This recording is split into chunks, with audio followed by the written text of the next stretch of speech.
Hello बच्चों, कैसे हैं आप सब। स्वागत है आप सबका हमारे यूट्यूब चैनल फिजिक्स गिरी में। और आज अपन क्लास 12th का अनसॉल्व्ड पेपर करेंगे। जो अपन ने अगला भाग है इसका, जो 2020 का जो पहला सेट कर रहे हैं उसका एक भाग तो अपन कर चुके हैं, ये दूसरा भाग आगे का करेंगे। ठीक है, तो मेरे पास, मैं फिर से बता देता हूँ, मेरे पास जो अनसॉल्व्ड है वो HM का है। ठीक है, तो अपन इस पे क्वेश्चन नहीं लिखेंगे, अपन करते चले जाएंगे और क्वेश्चन नंबर इसमें लिखा हुआ है। ठीक है, तो अपन ने 4 क्वेश्चन कर लिए थे इस सेट के। अब अपन 5वां क्वेश्चन करेंगे। ठीक है, तो 5वें का ठीक है, और क्वेश्चन है कि एक किरचॉफ के विद्युत परिपथ संबंधी नियमों की सहायता से व्हीटस्टोन सेतु का जो सूत्र होता है, व्हीटस्टोन सेतु का P/Q बराबर R/S को प्रूफ करना है। ठीक है, प्राप्त कीजिए। ठीक है, तो जो PQRS है वो चारों के चारों क्या है, प्रतिरोध है। तो सबसे पहले देखो, हमें क्या पता होना चाहिए, जो किरचॉफ के नियम है वो 2 नियम है किरचॉफ के विद्युत परिपथ संबंधी। एक धारा का नियम होता है और एक को वोल्टता का नियम कहते हैं, या बंद पास का नियम कहते हैं। तो धारा का नियम तो सिंपल सी बात है कि किसी भी संधि पे आने वाली धाराओं का योग बराबर होता है जाने वाली धाराओं के। तो वो तो इस पे लगेगा नहीं, दूसरा लगेगा कौन सा, बंद पास का नियम। तो अपन सबसे पहले क्या, एक व्हीटस्टोन सेतु बनाएंगे। और व्हीटस्टोन सेतु कैसे होता है कि हमारे पास 4 प्रतिरोध है। ठीक है, ये हमने बैटरी से जोड़ दी, प्लस और माइनस, 20 वोल्ट की बैटरी है और इसको P, Q, R और S। ठीक है, अब क्या किया इसमें, व्हीटस्टोन सेतु अभी यहाँ पे क्या लगा दिया अपन ने, एक प्रतिरोध, या हम गैल्वेनोमीटर लगा देंगे। क्या लगाए, गैल्वेनोमीटर, और एक का प्रतिरोध R दिया।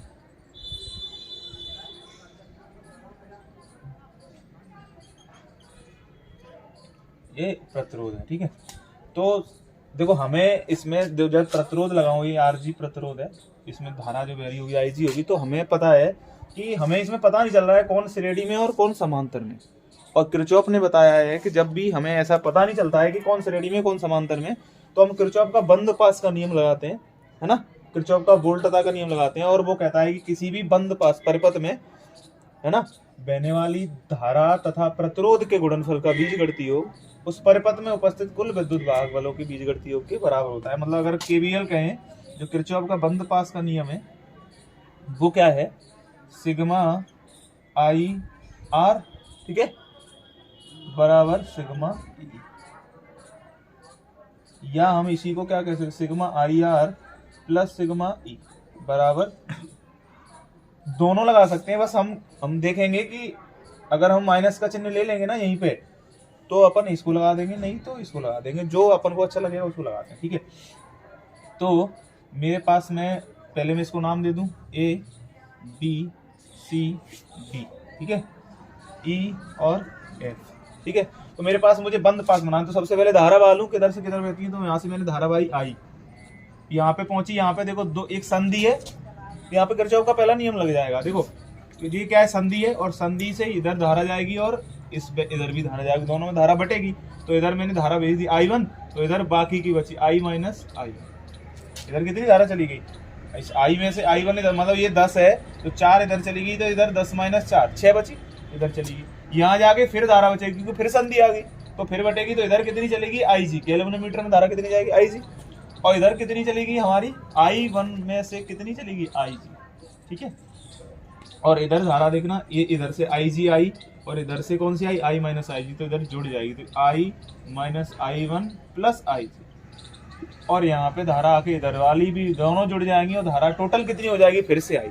मुझे पता है यहाँ से धारा आई गई, इन सब में बटा के यहाँ फिर से कितनी मिल गई, मुझको I मिल गई। ठीक है, तो किसी भी संधि पे देखो, जो आने वाली धारा थी ना बराबर जाने वाली धारा थी, ये सब बीच में धारा गई और आगे भी जितनी थी उतनी हमको मिल गई।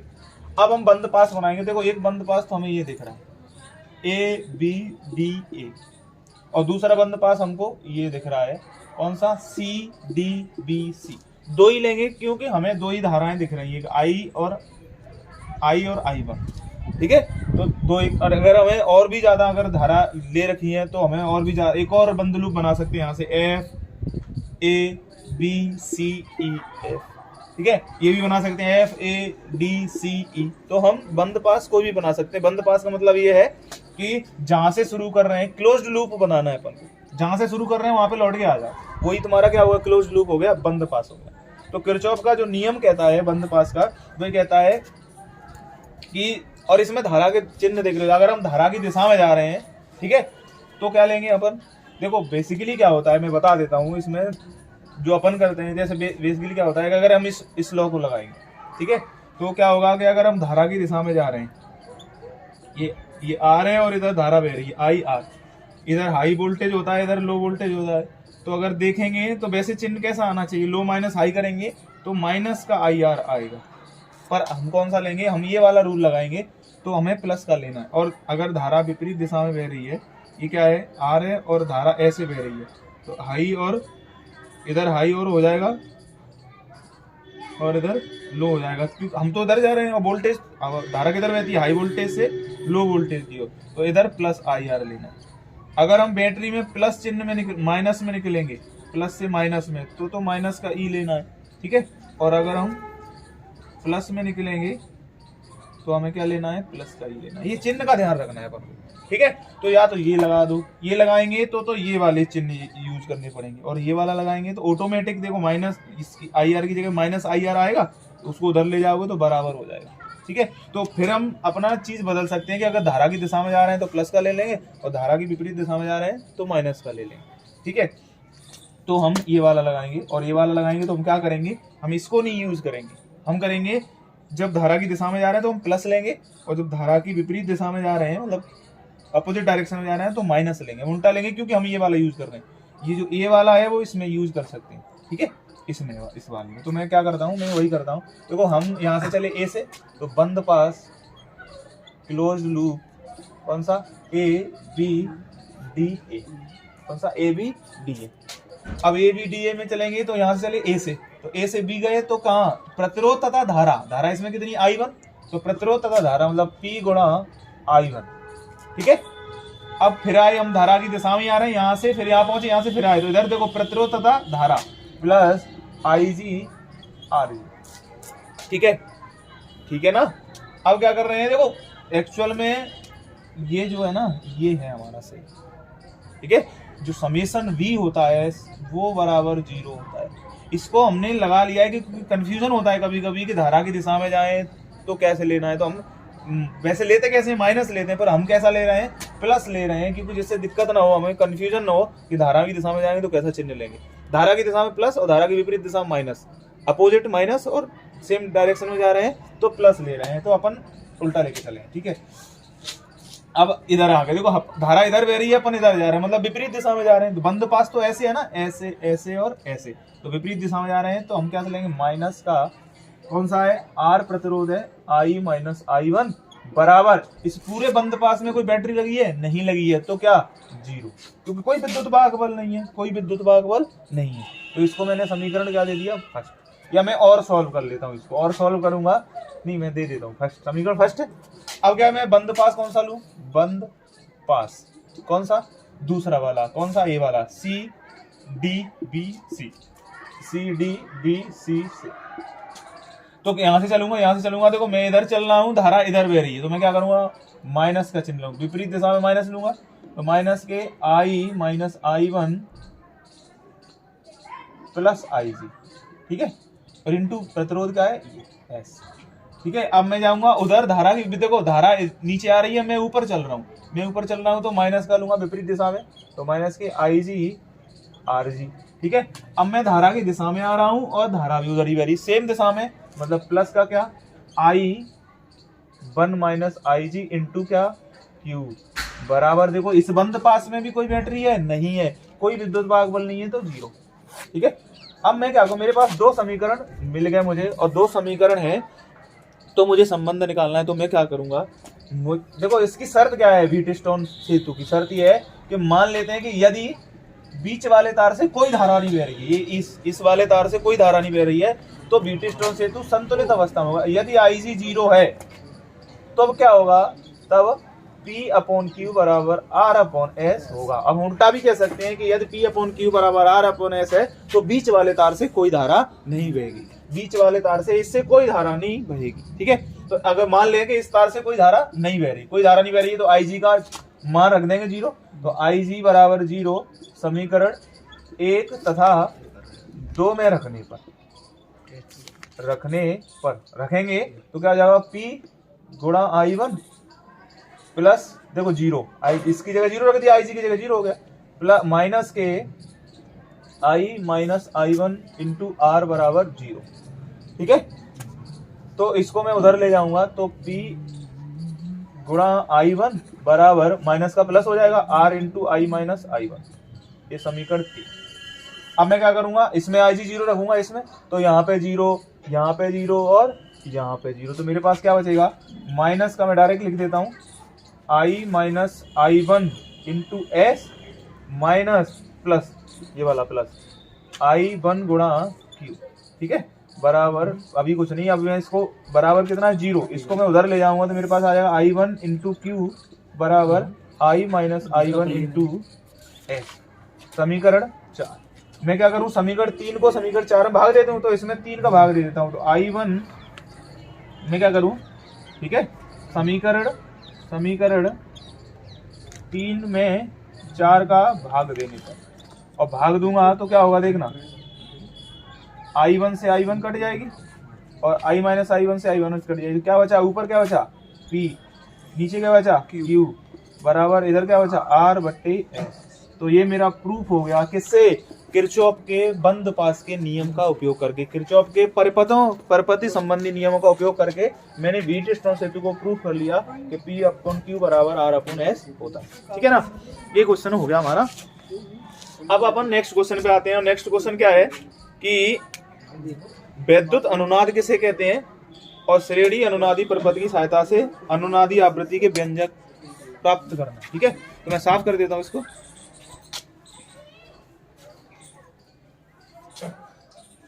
ठीक है,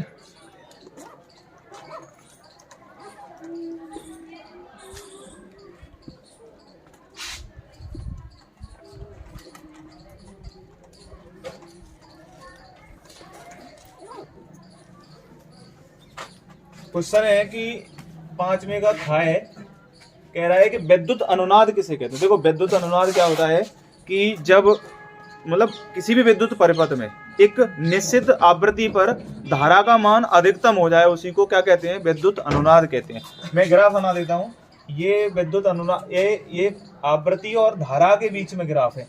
ठीक है, और ऐसे बढ़े आराम नॉर्मली क्या होगा, धारा बढ़ेगी, आवृत्ति बढ़ेगी, धारा का मान बढ़ेगा, और एक निश्चित आवृत्ति पे धारा का मान F बराबर F0 पे धारा क्या हो जाएगी, मैक्सिमम हो जाएगी। इसी को क्या कहते हैं, विद्युत अनुनाद कहते हैं। I मैक्सिमम हो जाएगी, एक निश्चित आवृत्ति में धारा एकदम से बढ़ेगी, तीक्ष्ण अवस्था में एकदम से बढ़ेगी, उसी को क्या कहते हैं, विद्युत अनुनाद।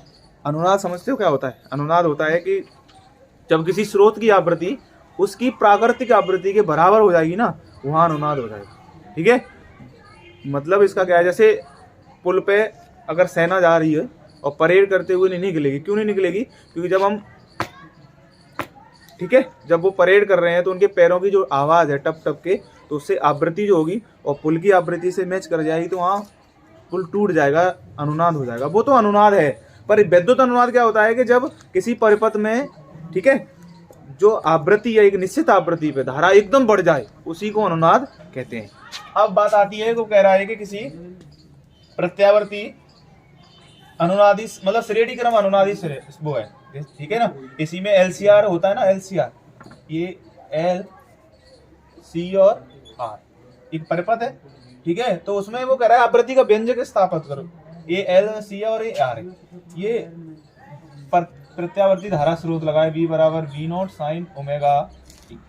वो कह रहा है अब अनुनाद की विद्युत परिपथ में कंडीशन क्या है कि XL बराबर XC के होना चाहिए, मतलब जो प्रेरकीय प्रतिघात है वो धारती प्रतिघात के बराबर होना चाहिए। ये अनुनाद की कंडीशन है। क्या की कंडीशन है, अनुनाद के लिए, अनुनाद के लिए, और अनुनाद के लिए यही कंडीशन है। तो बस यहीं से आंसर आ जाएगा मेरा। XL बराबर क्या होता है, ओमेगा L। और एक्स सी बराबर क्या होता है 1/ओमेगा सी। ठीक है, इसको मैं इधर ले जाऊंगा ओमेगा को और एल को इधर लाऊंगा तो ओमेगा स्क्वायर बराबर क्या हो जाएगा 1/LC। तो ओमेगा बराबर क्या हो जाएगा 1/√LC। ठीक है, और ओमेगा बराबर मैं जानता हूँ क्या होता है 2 पाई एफ नॉट बराबर 1/√LC। तो एफ नॉट बराबर क्या हो जाएगा 1/2 पाई √LC। ये मेरा क्या हो गया विद्युत अनुनाद की जो आवृत्ति है किसमें प्रत्यावर्ती धारा परिपथ में, उसका फॉर्मूला ड्राइव हो गया। ठीक है ना, नोट कर लो। ठीक है, तो अपन नेक्स्ट क्वेश्चन करते हैं। और नेक्स्ट क्वेश्चन क्या है,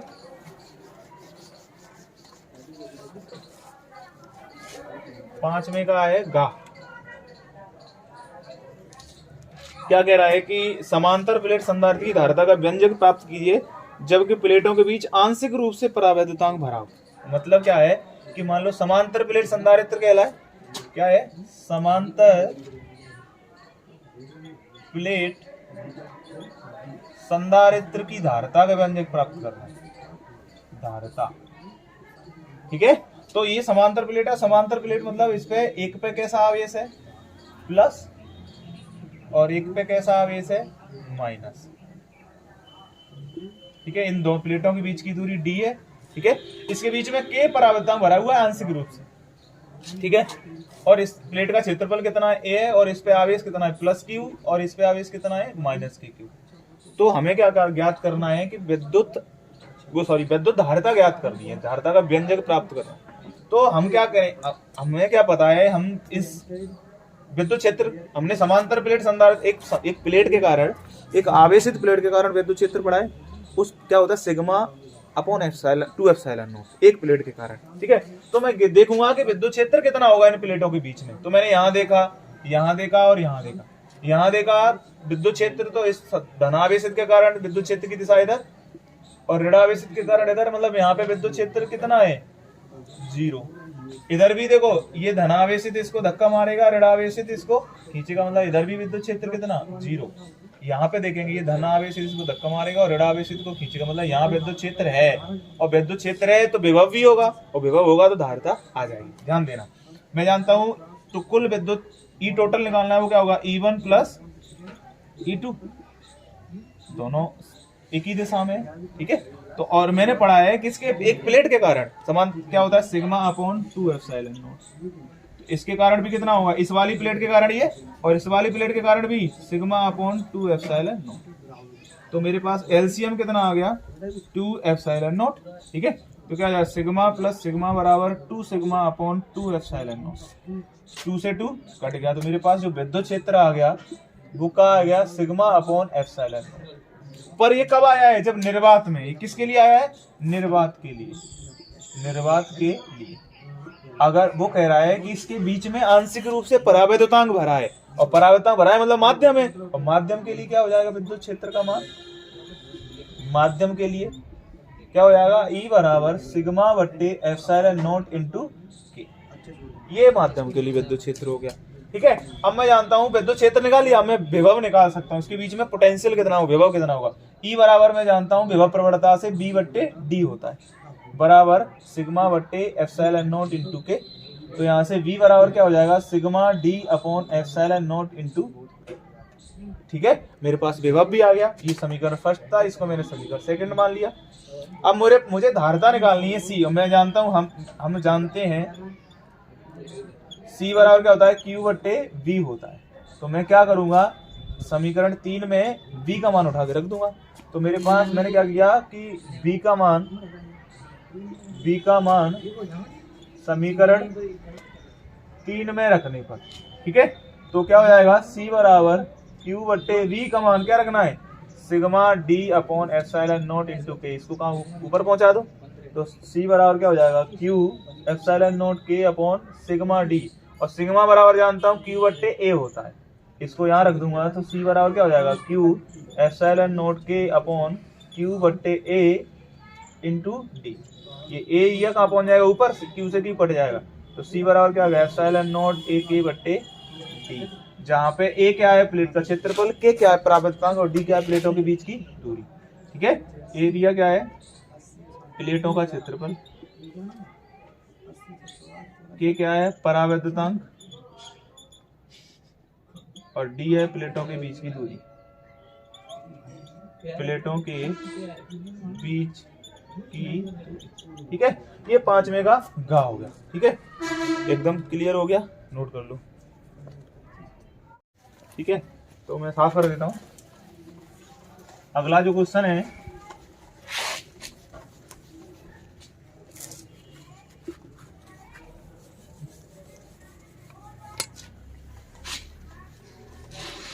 वो क्या कह रहा है कि अनुचुंबकीय, प्रतिचुंबकीय तथा लोहचुंबकीय पदार्थ क्या है स्पष्ट कीजिए। ठीक है, तो ये जो क्वेश्चन है जो हमारा कोविड की वजह से 30% सिलेबस हटा है, उसमें ये भी हट गया है कि लोहचुंबकीय, अनुचुंबकीय और प्रतिचुंबकीय पदार्थ क्या होते हैं। ठीक है, तो इसको अपन नहीं करेंगे। अगला क्वेश्चन है वो है कि अपवर्तनी खगोलीय दूरदर्शी का किरण आरेख बनाइए जबकि अंतिम प्रतिबिंब स्पष्ट दृष्टि की न्यूनतम दूरी में बनता है। ठीक है, तो हमें क्या करना है, जो अपवर्तनी दूरदर्शी है, अपवर्तनी, ठीक है, दूरदर्शी।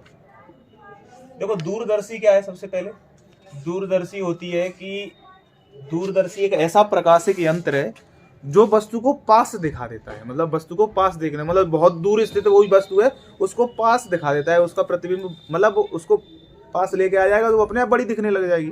ठीक है, तो दूरदर्शी क्या है कि एक ऐसा प्रकाशिक यंत्र है जो बहुत दूर स्थित वस्तु को देखने में मदद करता है हमारी। ठीक है, तो ये दूरदर्शी हो गया। तो कह रहा है वो बनाओ किरण आरेख, तो हम इसका चित्र बनाएंगे और हमें पता है इसमें 2 उत्तल लेंस होते हैं। ठीक है, और 2 उत्तल लेंस होते हैं, तो इसमें जो एक तो होता है, ठीक है, इसको हम बोले, और एक आई पीस होता है, इसको नेत्रका कहते हैं।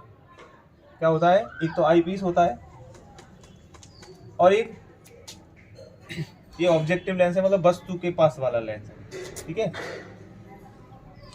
तो अब बहुत दूर है वस्तु, अब बहुत दूर है, बहुत बड़ी वस्तु, वहां से प्रकाश किरण कैसे आती है, जब दूर से आती है पैरेलल आती है। तो एक तो प्रकाश किरण कैसे चलेगी, ठीक है, सीधी आई चलेगी, दूसरी प्रकाश किरण आई, ठीक है, और कहाँ मिल जाएगी, इसके फोकस में आई और मुड़ेगी ना यहाँ से प्रकाश किरण, दूसरी प्रकाश किरण, एक तो ये गई, ठीक है, और दूसरी प्रकाश किरण मुड़ गई, तो ये यहाँ पे मिल गई। और एक इधर है, वो है नेत्र का, क्या है, नेत्र का है। देखो ये वाला लेंस बड़ा होता है, नेत्र का छोटी होती है। जो यहाँ पे जो प्रतिबिंब बनेगा इस वस्तु का, इसका जो यहाँ से प्रकाश किरण आ रही है पैरेलल, वो इसके लिए वस्तु का कार्य करेगा, किसके लिए, नेत्र का के लिए। ये क्या है, नेत्र का है। ठीक है, तो यहाँ से प्रकाश किरण कैसे जाएगी, एक तो ऐसे निकल जाएगी, जो मुख्य अक्ष के समांतर आएगी वो फोकस से जाएगी इसके से, और जो प्रकाश एक केंद्र से आएगी वो सीधे निकल जाएगी। तो इधर तो मिलेंगी नहीं, इधर नहीं मिलेंगी, तो पीछे बढ़ाने पे मिल जाएंगी, तो यहाँ मिल गई। ठीक है, ये हमारी प्रतिबिंब बन गया, मतलब इसने जो बहुत बड़ी वस्तु थी उसका प्रतिबिंब इतना बड़ा दिखा दिया। ठीक है, बहुत दूर थी, तो बहुत दूर थी वस्तु, तो बड़ी थी पर हमको छोटी दिख रही थी, तो हमको उसको देखना है, तो हमने काय का उपयोग किया, दूरदर्शी का। और दूरदर्शी ने क्या किया, उसका प्रतिबिंब यहाँ बना दिया नेत्रका के पास में, तो वो अपने आप कैसी बड़ी दिखने लगी। ठीक है, ये हमारी आंख है जहां से देख रहे हैं। ठीक है, तो इमेज बनेगी, तो ये जो वस्तु होगी कहीं ये बनी पहली image A dash B dash, और ये ए डबल डैश और बी डबल डैश। ठीक है, यहाँ से जो ये दूरी है ना, ये वाली, ये है यू ई, मतलब नेत्रका के लिए वस्तु का कार्य करेगी ये वाली दूरी। ये जो कोण है ना, इस प्रतिबिंब के द्वारा आंख पे बनाया गया कोण, इसको क्या बोलेंगे, बीटा। और ये जो कोण है वो कितना है, जो इसके द्वारा, ये है अल्फा। ठीक है, ए डैश बी डैश, ये दूरी है वो क्या है, एफ ओ। ऑब्जेक्टिव जो लेंस है ना, इसको, ये कौन सा है, वस्तु वाला नहीं, वस्तुनिष्ठ दर्पण है, लेंस है ये, इसको कौन सा लेंस बोलते हैं, ऑब्जेक्टिव। ये क्या है, आई पीस है। ठीक है, तो इसके लिए जो ये क्या है, फोकस दूरी है इसकी, फोकस दूरी है, वस्तु कहाँ रखी है, अनंत पर रखी है, वस्तु इस अनंत पर रखी है, किससे, ऑब्जेक्टिव लेंस से, वस्तु, ठीक है, निष्ठ दर्पण। ठीक है, अब मुझे क्या करना है, मुझे इसकी आवर्धन क्षमता, ये तो किरण आरेख हो गया। इसमें देखो हमें इसमें किरण आरेख में दो चीजें याद रखनी है। एक तो इसमें दो लेंस होते हैं, एक वस्तुनिष्ठ लेंस होता है, ठीक है, और एक नेत्र का होती है, आई पीस होता है। इसको ऑब्जेक्टिव लेंस बोलते हैं, इसको आई पीस बोलते हैं, ठीक है। वस्तु रखी है इससे बहुत दूर, तो यहाँ से प्रकाश किरण यहाँ मिलेंगी जो इसका प्रतिबिंब होगा, और इसका प्रतिबिंब इसके लिए वस्तु का कार्य करेगा। तो यहाँ से फिर प्रकाश किरण जाएगी तो मुख्य अक्ष के समांतर जाएगी, वो फोकस से गुजर जाएगी, और जो ऑप्टिकल सेंटर से जाएगी वो सीधी निकल जाएगी। तो आगे तो कहीं मिलेगी नहीं, पीछे बढ़ाने पे मिल जाएगी, तो यहाँ प्रतिबिंब बन जाएगा, फाइनल इमेज यहाँ बन जाएगी। तो सबसे पहले मैं क्या करता हूँ, मुझे पता है tan अल्फा, ठीक है, ये जो कोण बन रहा है अल्फा क्या है कि वस्तु के द्वारा यहाँ पे जो वस्तु का जो प्रतिबिंब है उसके द्वारा जो इस पे ऑब्जेक्टिव लेंस पे जो कोण बन रहा है tan अल्फा, वो क्या होगा, ये वाला ट्राइंगल है और ये वाला ट्राइंगल है, तो परपेंडिकुलर अपॉन बेस, परपेंडिकुलर कितना a dash b dash upon क्या, ठीक है, ये वाली दूरी क्या है f0, ठीक है, ये समीकरण फर्स्ट है। tan बीटा, बीटा कौन सा एंगल है, फाइनल इमेज के द्वारा ये बना, किस पे, कौन, आई पीस पे, नेत्रका पे। तो tan बीटा बराबर क्या होगा, ये वाला परपेंडिकुलर अपॉन बेस, परपेंडिकुलर कितना a डैश b डैश और बेस कितना है ये ue समीकरण। तो मुझे क्या निकालनी है, आवर्धन क्षमता, क्या निकालनी है, आवर्धन क्षमता। और आवर्धन क्षमता क्या होती है कि m बराबर बीटा अपॉन अल्फा, और अगर अल्फा बीटा स्मॉल एंगल है तो tan अल्फा को, मतलब बीटा को tan अल्फा, tan बीटा, और tan अल्फा को tan अल्फा, तो इसकी जगह क्या हो जाएगा, m बराबर a dash b dash upon ue, beta tan beta यही है, a dash b dash upon ue upon tan alpha a dash b dash upon f0। तो इससे ही कट गया, तो f0 ऊपर पहुंचेगा तो क्या आ जाएगा, m बराबर f0 अपॉन ue, ठीक है। ये मेरा क्या आ गया, मैग्निफिकेशन आ गया, आवर्धन क्षमता आ गई।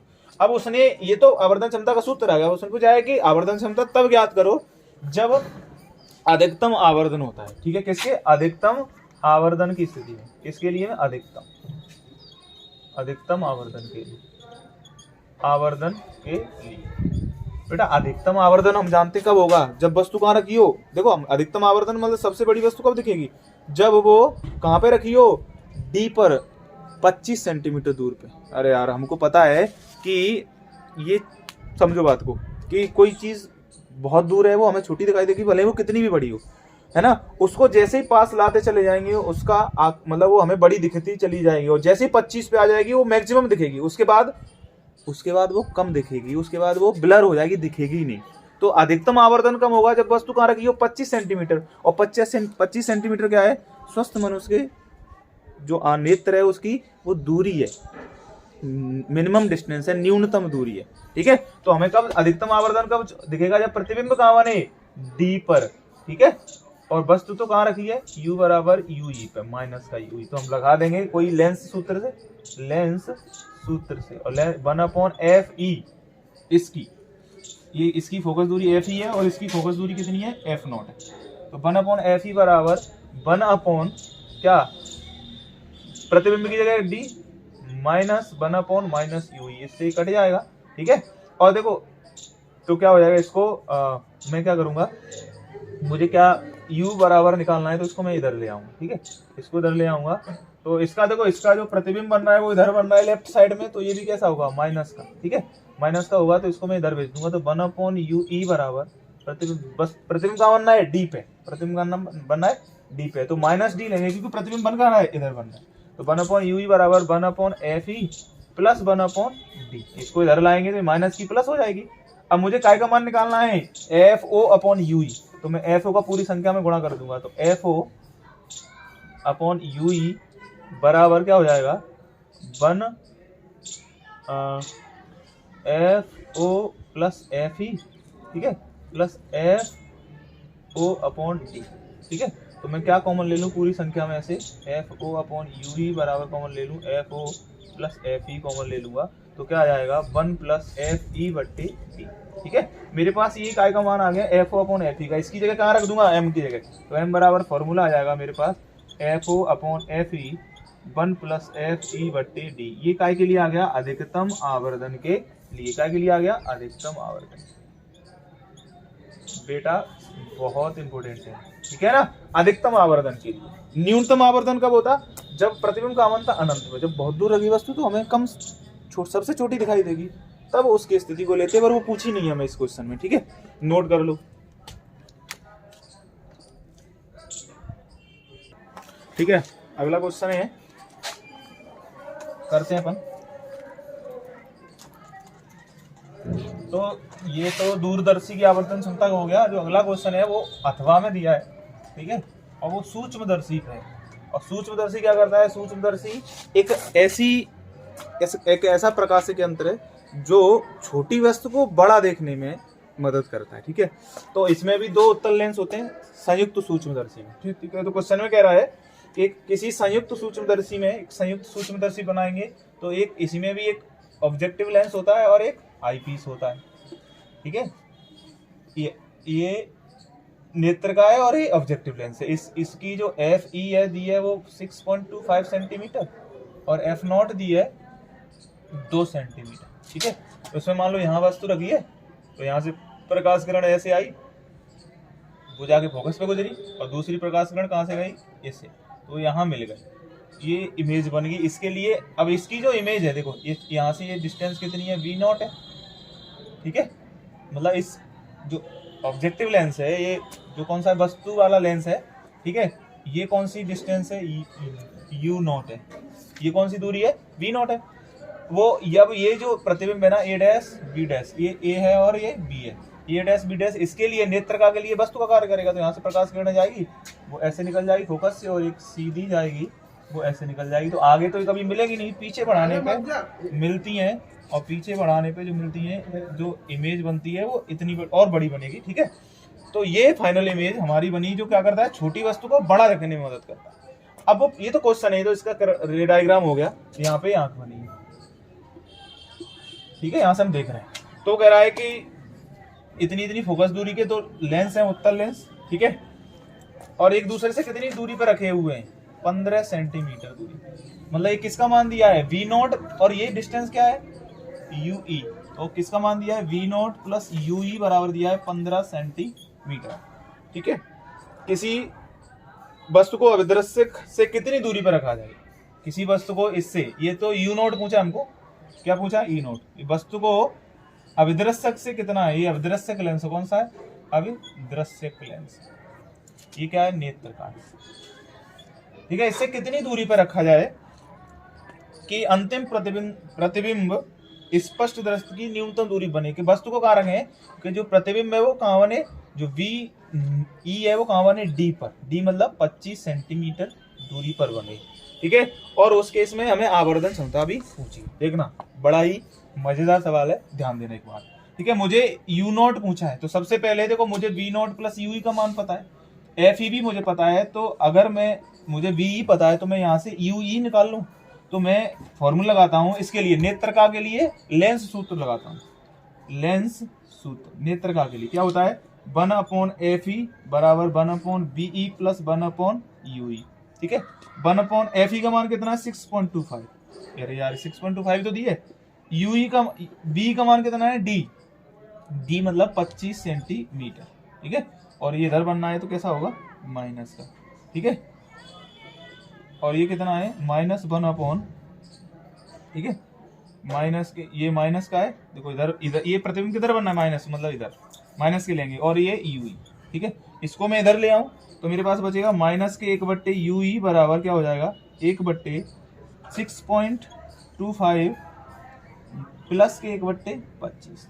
एलसीएम लूं, और एलसीएम लूंगा तो माइनस के 1/यूई बराबर आएगा, एलसीएम कितना आएगा, 25, और इसका भाग दूंगा 25 में तो 4 बार जाएगा, तो 4 प्लस 25 एकन 25, 5, तो 1/यूई बराबर माइनस के 5/25। इससे कट गया 1/5 बार, तो उल्टा करूंगा तो यूई बराबर आ गया मेरे माइनस का 5 सेंटीमीटर। वस्तु की दूरी हमेशा कैसी आती है, माइनस की, तो माइनस की आ गई, मतलब मैं सही कर रहा हूँ। ठीक है, तो मेरी वस्तु की दूरी इतनी आ गई, मतलब ये वाली जो दूरी है वो 5 सेंटीमीटर आ गई। तो अब मैं क्या निकाल सकता हूँ, अभिदृश्यक लेंस के लिए प्रतिबिंब की दूरी, क्योंकि मैं जानता हूँ v नॉट प्लस यूई बराबर 15 है, तो v नॉट प्लस यूई का मान माइनस के 5 बराबर 15, तो उधर ले जाऊंगा तो मेरे पास क्या आ जाएगा, v नॉट बराबर 10 सेंटीमीटर आ जाएगा। मेरा प्रतिबिंब की दूरी आ गई। मुझे फोकस दूरी पता है, मैं क्या कर लूंगा, लेंस सूत्र काय के लिए, लेंस सूत्र अभिदृश्यक लेंस के लिए, अभिदृश्यक लेंस के लिए। ठीक है, तो क्या लगाऊं, 1/f0 बराबर 1/v0 प्लस 1/u0। 1/f0 का मान दिया है 2 सेंटीमीटर, 1/v0 हमको दिया है 10 सेंटीमीटर, प्लस माइनस होगा, ठीक है, माइनस 1/u0। ठीक है, अब मैं क्या करूंगा, इसको इधर लाऊंगा, तो माइनस के 1/u0 बराबर 1/2 माइनस 1/10।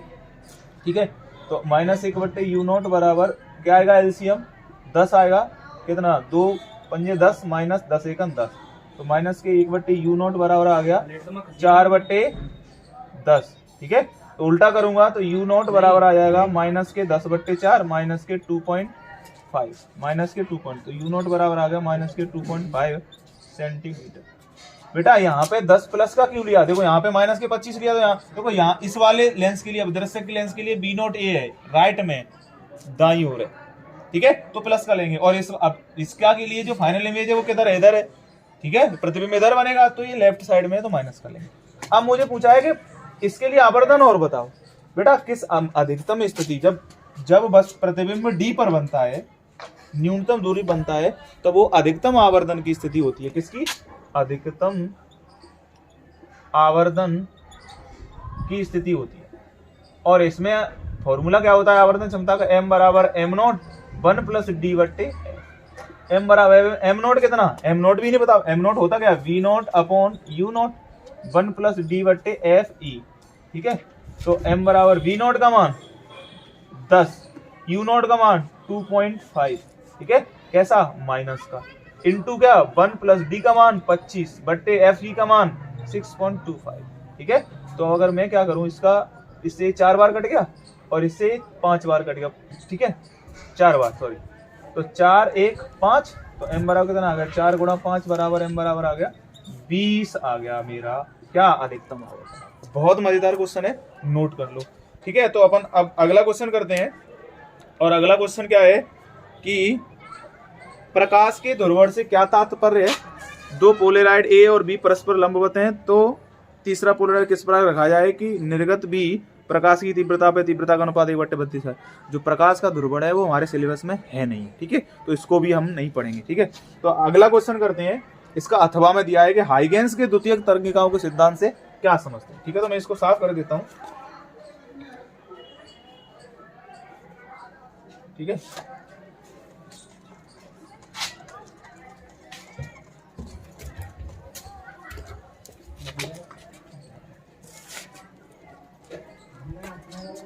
ठीक है, तो हाइगेंस का द्वितीयक तरंगिकाओं का सिद्धांत क्या कहता है बच्चों, कि हाइगेंस के अनुसार जो प्रकाश है, ठीक है, वो किसके रूप में चलता है, तरंग के रूप में चलता है। ठीक है, प्रकाश किसके रूप में चलता है, तरंग के रूप में। और हम जानते हैं तरंग के चलने के लिए क्या माध्यम की आवश्यकता होती है, तो इन्होंने अपना एक सिद्धांत दिया, क्या, तरंगिकाओं का। ठीक है, जिनको वेवलेट्स बोलते हैं। ठीक है, और ये सिद्धांत किससे दिया, तरंगाग्र से। तो इन्होंने बताया कि मान लो किसी प्रकाश स्रोत से उत्सर्जित प्रकाश, क्या, किसी प्रकाश स्रोत से उत्सर्जित प्रकाश, ठीक है, तो अब प्रकाश स्रोत से उत्सर्जित प्रकाश होगा, ऐसे प्रकाश उत्सर्जित हो रहा है। ठीक है, तो इसके जो कण हैं, ठीक है, इसके जो माध्यम के जो मतलब जो कण हैं प्रकाश स्रोत के, वो जो कंपन कर रहे हैं, उनके अगर बिंदु पथ को मिलाएंगे तो उस बिंदु पथ को मिलाने से एक तरंगाग्र प्राप्त होता है। तो जो प्रकाश कैसे चलता है, तरंगाग्र के रूप में। ठीक है, इन बिंदु पथ को मिलाने से हमें क्या प्राप्त होता है, तरंगाग्र प्राप्त होता है। ठीक है, तो ऐसे तरंगाग्र बनता जाएगा, बढ़ता जाएगा, तो प्रकाश ऐसे, प्रकाश क्या करेगा, ऐसे फैलता जाएगा। ठीक है, ये हो गया। अगर प्रकाश स्रोत बिंदु स्रोत है, ठीक है, प्रकाश स्रोत कैसा है, बिंदु स्रोत है, तो उसका तरंगाग्र कैसा मिलेगा, गोलीय। ठीक है, अगर प्रकाश स्रोत कैसा है, बिंदु स्रोत है, बिंदु स्रोत है,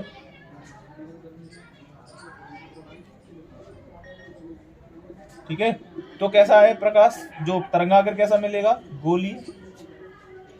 ठीक है, और जब प्रकाश स्रोत कैसा है, रेखीय है,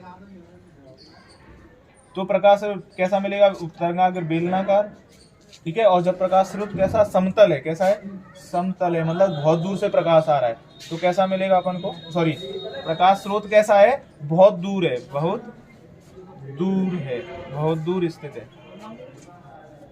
तो कैसा मिलेगा हमको, समतल मिलेगी। ठीक है, तो तरंगाकार को द्वितीय हाइगेंस का द्वितीय तरंगांक सिद्धांत क्या कहता है? तो पहला तो कहता है कि हाइगेंस के अनुसार प्रकाश तरंग के रूप में संचरित होता है। दूसरा पॉइंट हम वो कहते हैं कि जो प्रकाश है, जो किसी बिंदु स्रोत से जो उत्सर्जित प्रकाश है, उसके जो कणों के जो कण कंपन कर रहे हैं उनके अगर बिंदु पथ को मिलाएंगे तो उससे हमें एक तरंगाग्र प्राप्त होता है। ठीक है, अब अगला इसी में अगला पार्ट है कि 6 कितने लैम्डा बराबर 6000 एंगस्ट्रॉम। ठीक है, तरंग दैर्ध्य का एक वर्णी प्रकाश कितनी म्यू बराबर 1.5 अपवर्तनांक वाले कांच पर आपतित होता है। तो निम्नलिखित में प्रकाश की तरंग दैर्ध्य और चाल ज्ञात करनी है। मतलब इतनी लैम्डा का जो प्रकाश है आ रहा है, जैसे ये कांच की सतह है, ऐसे आपतित हो रहा है। ठीक है, यहाँ क्या है? एयर है, हवा है, क्या है? हवा है। ठीक है, और ये कांच है, म्यू अपवर्तनांक है। तो जब हवा से कांच में आ रही प्रकाश किरण, तो मैंने एक संबंध पढ़ा है μ2 अपॉन μ1 बराबर क्या हो जाएगा? λ1 अपॉन λ2। ठीक है, μ2 हमें दिया है कितना? 1.5। μ1 कितना होता है हवा के लिए? 1 बराबर λ1 दिया है कितना? 6000 एंगस्ट्रॉम, और λ2 हमको निकालना है। तो क्या हो जाएगा? λ2 बराबर 6000 बट्टे कितना? 1.5। इससे कट गया 15 चौके 60। तो कितना आ जाएगा? λ2 बराबर 4000 एंगस्ट्रॉम। कितना आ जाएगा? 4000 एंगस्ट्रॉम। ठीक है, ये हमारा λ2 आ गया। प्रकाश, अब उसने चाल और पूछे प्रकाश की, किसमें? इस मीडियम में। देखो हवा में, निर्वात में या हवा में प्रकाश की चाल कितनी होती है? 3 × 10⁸ मीटर पर सेकंड। उसने इस माध्यम में पूछी है, तो क्या हो जाएगा? v बराबर c अपॉन म्यू। c का मान 3 × 10⁸ अपॉन म्यू 1.5। इससे कितनी बार कट गया? 2 बार। तो 2 × 10⁸ आ जाएगा मीटर बट्टे सेकंड। ठीक है, तो बड़ा ही सिंपल सा क्वेश्चन था, हमारा हो गया। ठीक है, नोट कर लो। ठीक है, तो नेक्स्ट क्वेश्चन करते हैं। ये 6वां क्वेश्चन था अपना, उसका ठीक है अथवा था। तो अपन नेक्स्ट क्वेश्चन करते हैं। मैं साफ कर देता हूं।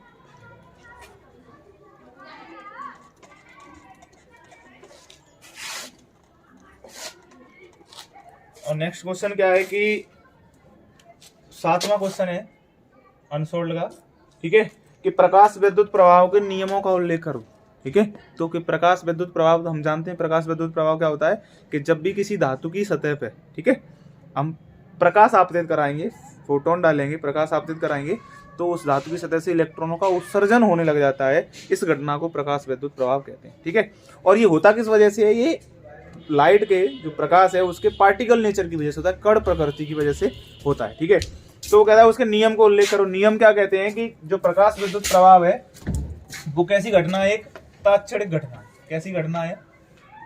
तात्क्षणिक घटना है।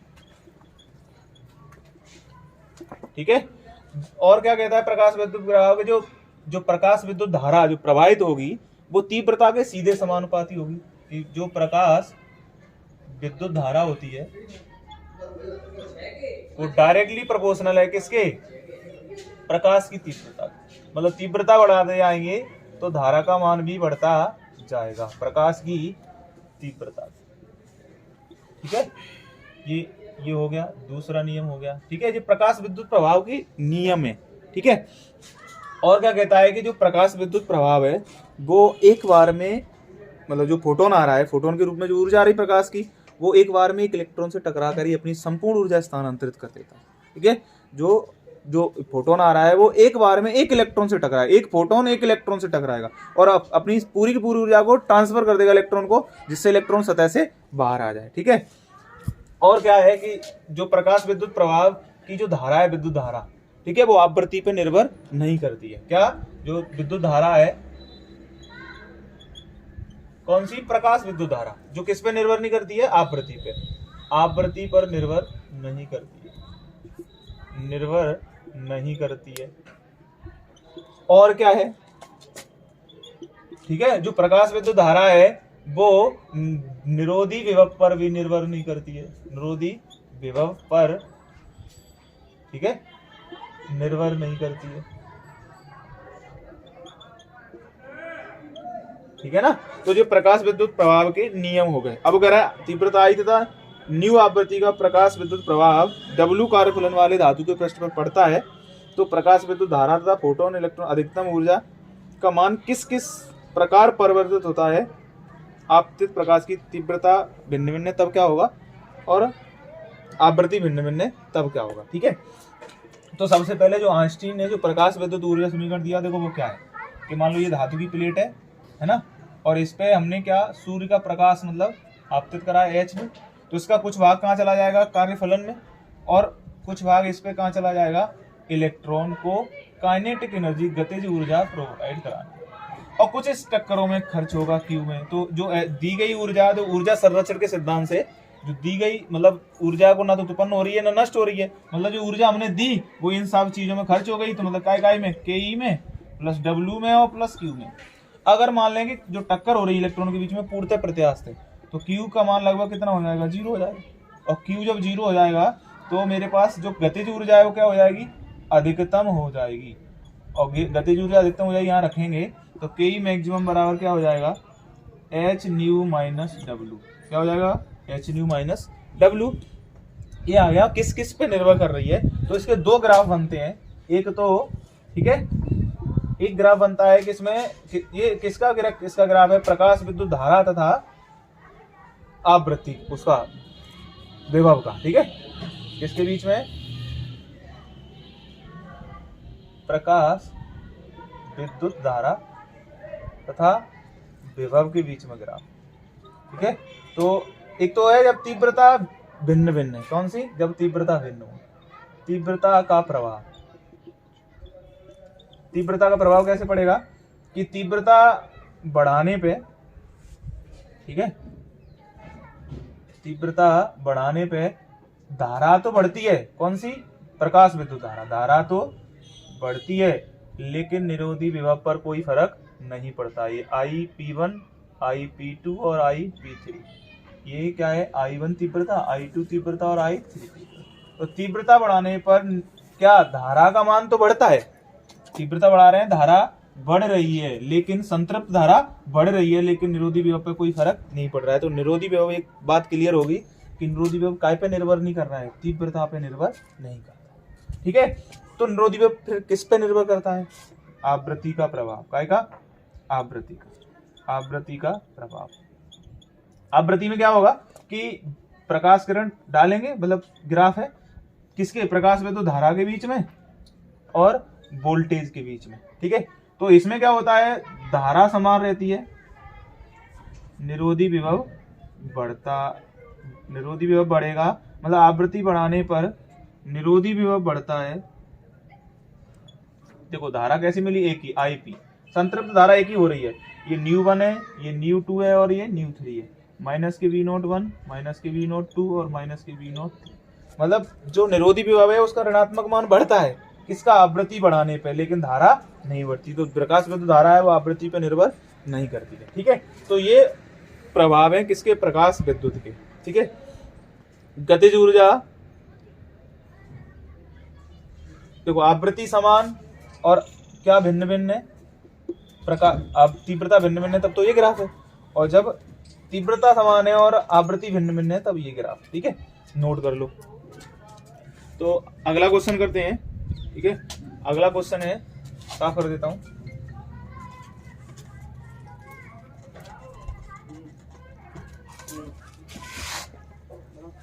अगला क्वेश्चन है कि द्रव्य तरंगें क्या होती हैं और यह तरंगों तथा विद्युत चुंबकीय तरंगों से किस प्रकार भिन्न होती है। सबसे पहले द्रव्य तरंगें क्या होती हैं। देखो द्रव्य तरंगें मैटर वेव्स, द्रव्य को कहते हैं मैटर, और मैटर क्या होता है, द्रव्य क्या होती है, ठोस, द्रव, गैस। समझ रहे हो ना, ये सब क्या है, द्रव्य है। द्रव्य तीन प्रकार के होते हैं, ठोस, द्रव और गैस। मतलब कोई भी पदार्थ द्रव्य है, पदार्थ की बात हो रही है, तो उसकी जो तरंगें वो क्या है। अभी तक जो अपन ने पढ़ा है वो क्या पढ़ा है कि प्रकाश किसके रूप में चलता है, तरंग के रूप में चलता है, और कुछ मतलब कुछ घटनाओं के आधार पर प्रूफ भी हुआ है, जैसे व्यतिकरण सबसे इंपॉर्टेंट घटना है। व्यतिकरण में क्या पढ़ते हैं कि प्रकाश तरंग के रूप में चलता है। लेकिन यहाँ क्या हुआ, यहाँ पे बताया गया कि प्रकाश कण के रूप में चलता है। ठीक है, कौन सा, पार्टिकल नेचर होता है। यहाँ प्रकाश कण के रूप में चलता है जिससे तरंग संबद्ध होती है। ठीक है, तरंग क्या करती है, संबंध होती है। मतलब अगर किसी तरंग से कण संबंधित हो सकता है, तो यहाँ पे जो साइंटिस्ट थे डी ब्रोगली, उन्होंने बता दिया कि कण से भी तरंगें संबद्ध हो सकती हैं। तो यहाँ से जो इस तरंगों को, द्रव्य तरंगों को हम क्या कहते हैं, डी ब्रोगली तरंगे भी कहते हैं। ठीक है, तो जो प्रकाश, जो द्रव्य तरंगे हैं वो क्यों विद्युत चुंबकीय तरंगों से और यांत्रिक तरंगों से भिन्न है? क्यों? क्योंकि उनमें जो तरंग थी वो कण से संबंधित रखती थी, है ना। यहाँ पे जो कण है वो तरंग से संबंधित रखता है। ठीक है, ये तो क्या हो गया, द्रव्य तरंगे हो गई। ठीक है, और ये क्वेश्चन भी हो गया, अथवा का क्वेश्चन है ये, क्वेश्चन नंबर 7 का। ठीक है, अगला क्वेश्चन है क्वेश्चन नंबर 8। ठीक है, और 8वां क्वेश्चन क्या है कि हाइड्रोजन परमाणु में, ठीक है, अच्छा इसी में अथवा में ही है, अगला उसी में ये द्रव्य तरंग में तो छोटी सी परिभाषा थी वो लिखनी थी। इसमें अगर अगला क्वेश्चन दे रहा है कि हाइड्रोजन परमाणु में एक इलेक्ट्रॉन नाभिक के चारों ओर, हाइड्रोजन परमाणु में एक इलेक्ट्रॉन नाभिक के चारों ओर, नाभिक है, न्यूक्लियस है, प्रोटॉन तथा न्यूट्रॉन, ये क्या है, नाभिक, नाभिक के चारों ओर कितने 0.5 एंगस्ट्रॉम त्रिज्या, आर बराबर कितना 0.5 एंगस्ट्रॉम। ठीक है, त्रिज्या की कक्षा में कितने वेग से, v बराबर 2 गुणा 10 की घात 2.2 गुणा 10 की घात 6 मीटर पर सेकंड से घूम रहा है। ठीक है, की चार से समतुल्य विद्युत धारा का मान ज्ञात करना। एक इलेक्ट्रॉन है जो इतने वेग से, v बराबर वेग से इतनी त्रिज्या के पथ पर चक्कर लगा रहा है, तो धारा का मान पूछा है। बेटा हम धारा कैसे ज्ञात करें, धारा के लिए क्या करें, तो धारा हम जानते हैं I बराबर क्या होता है, Q बट्टे T होता है। आवेश के प्रवासी दर को धारा कहते हैं, the flow of charge per unit time. और आवेश कितना है, मतलब कौन चक्कर लगा रहा है, इलेक्ट्रॉन, तो इलेक्ट्रॉन पे आवेश कितना E, और एक चक्कर पूरा करने में कितना समय लगेगा, आवर्तकाल के बराबर। ठीक है, तो I बराबर क्या हो गया, E/T। ठीक है, अब यहाँ पे थोड़ा सोचने वाली बात है कि आवर्तकाल क्या होता है। आवर्तकाल हम जानते हैं होता है 2 पाई अपॉन ओमेगा। ये क्या होता है, 2 पाई अपॉन ओमेगा, ये भी निकल के आ जाता है। देखो ओमेगा क्या होता है, कोणीय वेग होता है, और कोणीय वेग क्या होता है, D theta upon D T. कोणीय विस्थापन परिवर्तन की दर को कोणीय वेग कहते हैं। तो एक चक्कर पूरा करने में कितना समय लगेगा, डी टी टी, और एक चक्कर पूरा करने में कितना कोण तय करेगा, 2 पाई, तो 2 पाई बट्टे टी आता है, ओमेगा बराबर 2 पाई बट्टे टी, तो टी बराबर क्या हो जाएगा, 2 पाई बट्टे ओमेगा। इसको यहाँ रख देंगे तो क्या हो जाएगा, I बराबर E बट्टे 2 पाई बट्टे ओमेगा, ओमेगा ऊपर पहुंचेगा तो क्या हो जाएगा, E ओमेगा बट्टे 2 पाई। ओमेगा भी नहीं दिया हमको, ओमेगा कहाँ दिया है, पर हमें ओमेगा बराबर हम जानते हैं रेखीय वेग तथा कोणीय वेग में संबंध से B बट्टे R होता है, तो इसको और पुट कर देंगे यहाँ, तो I बराबर क्या हो जाएगा, EV अपॉन 2 पाई R। ये फॉर्मूला मिल गया, इसमें हम वैल्यू रख देंगे। तो I बराबर E का मान 1.6 गुणा 10 की घात माइनस के 19, V का मान 2.2 गुणा 10 की घात 6 अपॉन 2 पाई, पाई का मान 3.14 गुणा आर का मान 0.5 एंगस्ट्रॉम, 0.5 एंगस्ट्रॉम मतलब 10 की घात माइनस के 10 मीटर। एक एंगस्ट्रॉम में 10 की घात माइनस के 10 मीटर होते दूरी का मात्रक एंगस्ट्रॉम। काट देंगे, देखो 5 गुणा 2 में करेंगे 1 होगा, 5 दूनी 1, अरे पॉइंट लगाए ना, 5 दूनी 10 होते हैं पर एक पॉइंट से 0 हट जाएगा। ठीक है, तो इन दोनों का गुणा करने पे 1 होगा। ठीक है, तो मेरे पास आया 1.6 इंटू 2.2 अपॉन 3.14। घातों को ऊपर ले जाएंगे, 10 की घात माइनस के 10 ऊपर जाएंगी, तो प्लस के 10 और प्लस के 6, प्लस के 16, और प्लस के 16 में 19 में से प्लस के 16 गए तो कितने बचेंगे, 10 टू की पावर माइनस के 3। ठीक है, अब मेरे पास 3 आया, ये करूंगा मैं 16 दूनी 32 हासिल 3, और 16 दूनी 32 और 3 35, तो क्या आ जाएगा 3.5 बट्टे 3.14 इंटू 10 टू की पावर माइनस 3। भाग दूंगा, एक बार जाएगा। ठीक है, बचेंगी कितनी, वही तो 1.1 इंटू समथिंग अप्रॉक्स में माइनस के इतने एम्पियर आंसर आ जाए। ठीक है, नोट कर लो। अब अगला क्वेश्चन है, और अगला क्वेश्चन क्या कहता है कि देखो ये भी हमारे सिलेबस से हटा हुआ है, विस्थापन धारा जो डिस्प्लेसमेंट करंट है वो सिलेबस में अपने में है नहीं है, तो इसको भी अपन पढ़ेंगे नहीं। ठीक है, तो अगला जो क्वेश्चन है वो ये है कि दो समांतर, इसी का अथवा है 8वें का। ठीक है, 8वां क्वेश्चन है, वो कह रहा है तो दो समांतर धारा रेखी चालकों के बीच लगने वाले बल का सूत्र स्थापित करना है। जैसे दो तार हैं, इसमें धारा बह रही है I1 और I2, इसके बीच में जो चुंबकीय बल लगेगा, तो धारा बह रही है तो उनके बीच में कौन सा बल लगेगा, चुंबकीय बल, उसका सूत्र स्थापित करो। डी बीच की दूरी है। अब क्या करेंगे देखना ध्यान से कि ये धारा बह रही है, इसका जो चुंबकीय क्षेत्र उत्पन्न होगा ना वो इस पे बल लगाएगा। तो हम क्या करेंगे, इस तार के कारण यहाँ इस तार पे चुंबकीय क्षेत्र देख लेंगे। तो इस देखो चुंबकीय क्षेत्र की दिशा किस नियम से बताई जाती है, फ्लेमिंग के जी दाएं हाथ के अंगूठे के नियम से। तो हम क्या ले जाएंगे, अंगूठा इधर, कहाँ है धारा की दिशा, वो सॉरी चुंबकीय क्षेत्र की दिशा अंदर की ओर। तो इस तार के कारण चुंबकीय क्षेत्र यहाँ उत्पन्न होगा, वो इस तार पर क्या बल लगाएगा। ठीक है, अब बल लगाएगा तो मैं जो B1 के कारण ये 1 तार है और ये 2 है, B1 के कारण कितना चुंबकीय क्षेत्र, ये सीधा लंबाई का तार है, ठीक है, अनंत लंबाई का तार है, सीधा लंबा तार है। तो म्यू नॉट I1 बटे 2 पाई डी, बीच की दूरी कितनी है, डी है।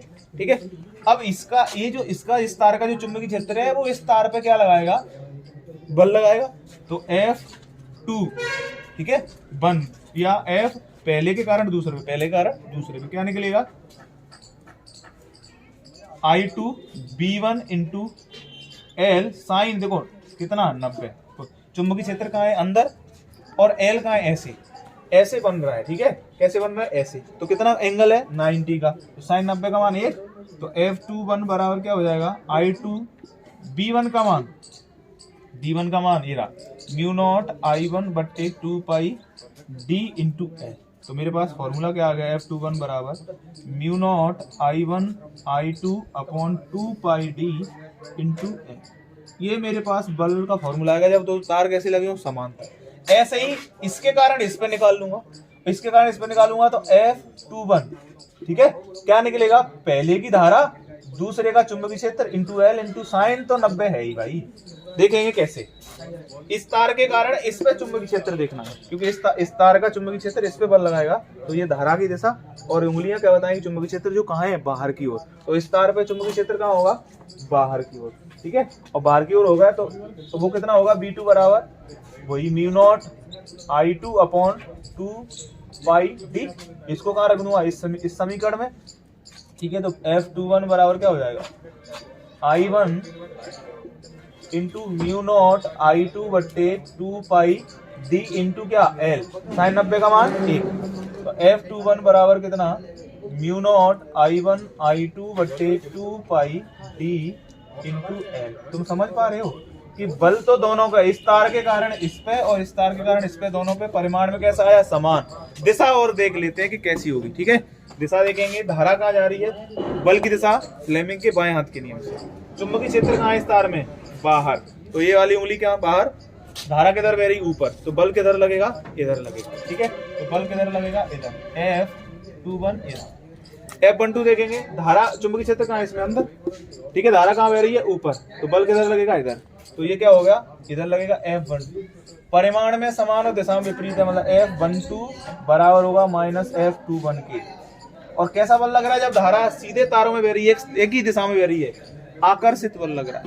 और अगर ऐसे धारा बह रही होती विपरीत दिशा में, एक में इधर बह रही है और एक में इधर बह रही है, तब ये क्या करते, प्रतिकर्षित करते। बेटा यहाँ उल्टा होता है, F21 और ये F12 परिमाण में समान, दिशा में विपरीत तो लगेंगे हमेशा, लेकिन दिशा कैसी होगी, विपरीत। और जब समान दिशा में धारा बह रही है तो प्रतिकर्षित, जब असमान दिशा में धारा बह रही है तो आकर्षित। ठीक है, नोट कर लो।